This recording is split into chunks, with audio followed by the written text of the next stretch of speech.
Kabar mengejutkan datang dari Rafael Strijk. Striker timnas Indonesia itu resmi meninggalkan ADO Den Haag untuk bergabung dengan klub Australia, Brisbane Roar. Mereka resmi mengumumkan perekrutan Strijk pada Senin sore waktu Indonesia Barat. Mereka menggait Strijk secara gratis pada hari penutupan jendela transfer musim panas 2024-2025. Perekrutan ini terbilang sangat mengejutkan, mengingat sebelumnya hampir tidak ada sama sekali rumor yang mengaitkan Rafael Strijk. Rafael pun mengaku sangat antusias dengan kepindahan ini. Pemain 21 tahun itu merasa tak sabar untuk segera merumput di kompetisi E-League musim ini. Gelandang Barcelona Dani Olmo mengalami cedera saat berhadapan dengan Girona di Jornada ke-5 La Liga. Menurut laporan yang diturunkan AS, Barcelona sudah menetapkan diagnosis awal dari cedera sang gelandang. Olmo diyakini mengalami cedera di bagian otot hamstringnya. Cedera ini dikabarkan tidak terlalu parah. Namun untuk memastikan kondisi sang gelandang secara akurat, Barcelona akan menunggu hasil pemeriksaan medis lebih lanjut. Jika cedera Olmo sesuai dengan diagnosis awal, maka sang gelandang nampaknya tidak akan absen terlalu lama dari skuad Blaugrana. Mantan kiper timnas Inggris Paul Robinson meragukan kabar yang menyebutkan bahwa Newcastle United tertarik mendatangkan Anthony dari Manchester United. Rumor tersebut sempat menjadi perbincangan hangat di kalangan penggemar sepak bola. Namun mantan kiper Tottenham Hotspur Paul Robinson meragukan kebenaran kabar tersebut. Sementara itu, posisi sang pemain sendiri di tim utama Setan Merah juga semakin terancam seiring dengan semakin mempesonanya performa Amad Diallo dan sempat mendapatkan pujian dari Erik ten Hag. Arsenal kembali dihadapkan dengan kekhawatiran cedera setelah Bukayo Saka harus ditarik keluar pada akhir laga derby London Utara melawan Tottenham Hotspur.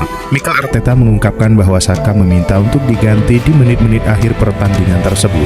Dalam konferensi pers setelah pertandingan, Mikel Arteta menjelaskan bahwa Saka merasa tidak bisa melanjutkan permainan yang menimbulkan kekhawatiran terkait kondisi kebugarannya menjelang laga penting melawan Manchester City minggu depan.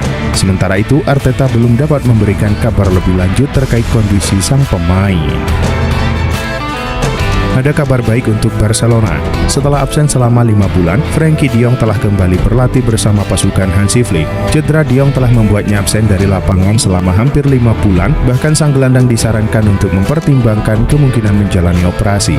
Namun pemain berusia 27 tahun itu menolak untuk melakukannya. Sudah ada ketidakjelasan tentang situasinya selama beberapa waktu. Kini sang gelandang kembali berlatih dengan skuad meskipun tidak mengikuti latihan penuh. Namun tidak mungkin de Jong akan segera tersedia untuk dipilih. Adrien Rabiot telah mencapai kesepakatan untuk bergabung Olympique Marseille setelah sempat bernegosiasi dengan AC Milan dan Manchester United. Marseille telah merilis pengumuman resmi yang mengonfirmasi bahwa mereka telah mencapai kesepakatan personal dengan Rabiot. Ia akan segera menjalani tes medis untuk menandatangani kontrak. Artinya, Rabiot akan bekerja sama dengan pelatih asal Italia Roberto De Zerbi yang sedang membangun ulang skuad tim asal Prancis itu. Sang pemain diperkirakan telah mendapatkan kontrak berdurasi 2 tahun dan akan mendapatkan bonus perekrutan senilai 10 juta euro.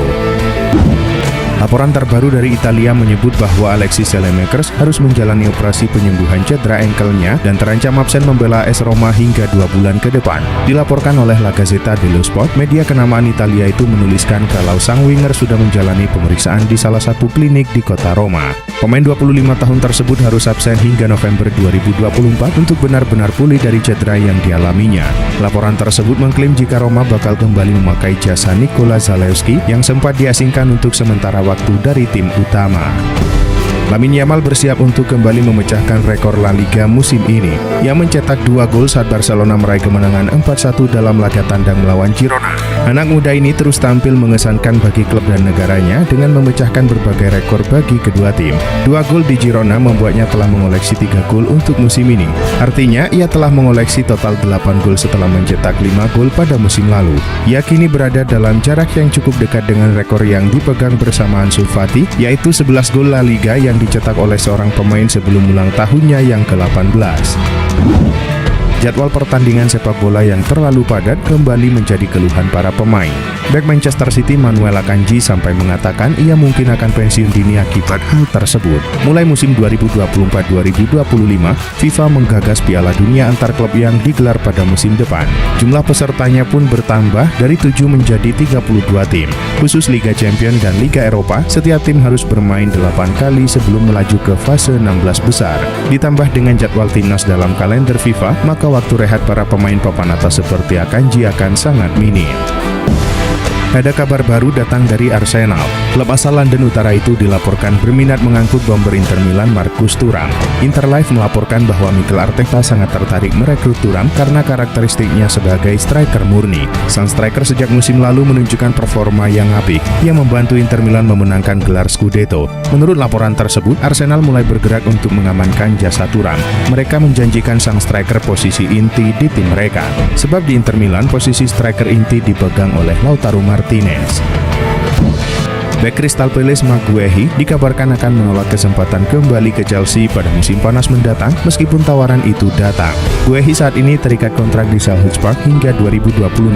Jika ia tidak menandatangani perpanjangan kontrak, musim panas tahun depan menjadi momen terakhir bagi Crystal Palace untuk mendapatkan bayaran transfer yang layak. Menurut laporan dari Football Insider, Guehi dikabarkan akan menolak kesempatan untuk kembali ke Chelsea. Ia diperkirakan akan menerima penawaran yang lebih menarik dari klub-klub lain. Ada kabar buruk datang bagi Real Madrid. Gelandang mereka Brahim Diaz dikabarkan akan menepi agak lama karena cedera. The Athletic menyebut bahwa cedera Diaz masuk kategori menengah sehingga ia bakal absen agak lama dari skuad Real Madrid. Menurut laporan dari tim medis Madrid, sang gelandang mengalami cedera di bagian pinggangnya. Jika tidak ada perubahan dalam hasil pemeriksaannya, Diaz diperkirakan akan absen cukup lama. Ia diperkirakan akan absen sekitar 2 bulan dari skuad Real Madrid. Jadi ia baru bisa comeback di pertengahan hingga akhir November 2024 nanti. Real Madrid saat ini tengah dilanda krisis cedera, terutama di lini tengah. Namun, laporan terbaru dari Ramon Alvarez telah memberikan informasi penting tentang kebugaran Eduardo Camavinga. Jurnalis itu memperkirakan pemain Prancis itu bisa kembali berlatih pada 23 September asalkan semuanya berjalan sesuai rencana. Hal ini sejalan dengan laporan sebelumnya yang menyatakan Camavinga bisa kembali beraksi pada bulan Oktober setelah cederanya di musim panas. Oleh karena itu, ada kemungkinan besar ia bisa kembali beraksi pada awal Oktober. Ini berarti Camavinga bisa absen dalam pertandingan Real Madrid mendatang melawan Stuttgart. Ruben Loftus-Cheek mengaku bahwa ia seharusnya meninggalkan Chelsea lebih awal. Saat ini Loftus-Cheek memasuki musim keduanya bersama Milan dan mengatakan bahwa ia menyesal tidak meninggalkan Chelsea saat masih remaja. Menurutnya, pada usia 15-16 tahun, di mana itu adalah sepak bola tim muda, adalah waktu yang tepat untuk pergi dan bermain di tempat lain. Pasalnya, saat ini sang pemain mengaku sangat sulit untuk langsung maju. Sementara itu, Loftus-Cheek telah memainkan berbagai peran di AC Milan. Selain gelandang tengah dan serang, dia juga pernah dimainkan sebagai gelandang bertahan. Liverpool dikabarkan tengah mempertimbangkan untuk mendatangkan bek tengah Sevilla Loic Bade jika Virgil van Dijk hengkang di akhir musim ini. Dilansir dari Football Insider, bek tengah Sevilla ini berhasil mencuri perhatian Reds dengan permainannya yang tenang dan kokoh di jantung pertahanan. Dengan postur tubuh yang ideal dan kemampuan membaca permainan yang sangat baik, Bade mampu memotong serangan lawan dengan mudah. Meski Liverpool sangat tertarik untuk mendatangkan Loic Bade, jalan menuju Anfield tampaknya tidak akan mulus. Pasalnya, Sevilla sangat enggan melepas aset berharganya itu. Lazio dikabarkan telah memulai proses untuk memperpanjang kontrak Adam Marusic yang menjadi pemain incaran Napoli. Klub ibu kota Italia itu tidak ingin kehilangan servisnya. Menurut kabar yang dilansir Corriere dello Sport, Presiden Biancocelesti Claudio Lotito telah mengadakan pertemuan dengan agen sang pemain dan menyatakan keinginannya untuk mempertahankan servis pemain veteran tersebut. Lebih lanjut, kabar menyatakan bahwa pertemuan baru akan dilangsungkan dalam beberapa pekan mendatang. Dalam pertemuan ini, kedua belah pihak akan membahas lebih detail mengenai kontrak barunya.